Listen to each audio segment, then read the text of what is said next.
కృష్ణా జిల్లా ఉయ్యూరులో అమానుష ఘటన చోటు చేసుకుంది. క్రమశిక్షణ లేదంటూ విద్యార్థులకు చెప్పుల దండన వేశారు టీచర్స్. దీంతో స్కూల్ యాజమాన్యం తీరుపై తీవ్ర ఆగ్రహం వ్యక్తం చేస్తున్నారు విద్యార్థుల తల్లిదండ్రులు, విద్యార్థి సంఘాలు.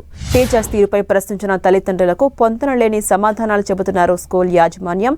విషయం తెలుసుకున్న విద్యార్థి సంఘాలు స్కూల్ దగ్గరకు భారీగా చేరుకున్నారు. చెప్పులు తీసి రోజు చెప్పినట్టు వేసేవాళ్ళని తాడు కట్టి మెల్ల వేయించా. గుర్తుందా? బుద్ధి జ్ఞానం ఉందా? పిల్లల గురించి కదండి. మనకు బుద్ధి జ్ఞానం ఉందా? ఎందుకంటే ఇప్పుడు నేను టీవీ ఇప్పుడు అవలకు నేను వాదించానండి. మాకు ఇలాంటివి ఉండవు. అది కాదండి, ఇప్పుడు మా బాబు నాకు రాత్రి వచ్చి 10ంటికి వస్తే అప్పుడు చెబుతున్నాడు, ఈ లోపు అతను ఏదైనా చేసుకుంటే ఎవరు బాధ్యత వహిస్తారండి? వాళ్ళకి చెప్పుల దండ వేయడం కరెక్ట్ కాదు కదండి. ఇప్పుడు చెప్పుల దండ అనేది పనిష్మెంట్ కరెక్ట్ కాదు కదండి.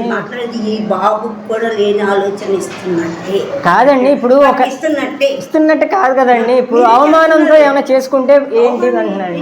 చెప్పుల దండ అనేది కరెక్ట్ కాదు కదండి. అవసరమైతే నిలబెట్టండి, పనిష్మెంట్ నిలబెట్టండి, లేదా కొట్టండి 2 దెబ్బలు. అది చెప్పుల దండ అనేది కరెక్ట్ కాదు కదండి. ఇప్పుడు అందరూ నవ్వారంట చెప్పుల దండ వేయడం వల్ల. స్కూల్లో చెప్పుల దండ వేయడం వల్ల అందరూ నవ్వారంట అండి. అసలు అది కరెక్ట్ కాదు కదండి. ఎవరైనా సరే 15 మంది వేసుకొచ్చారు, 15 మందికి అదే అది కరెక్ట్ కాదు కదండి. 15 మంది అని మీరే చెబుతున్నారు, అది కరెక్ట్ కాదు కదండి. చెప్పుల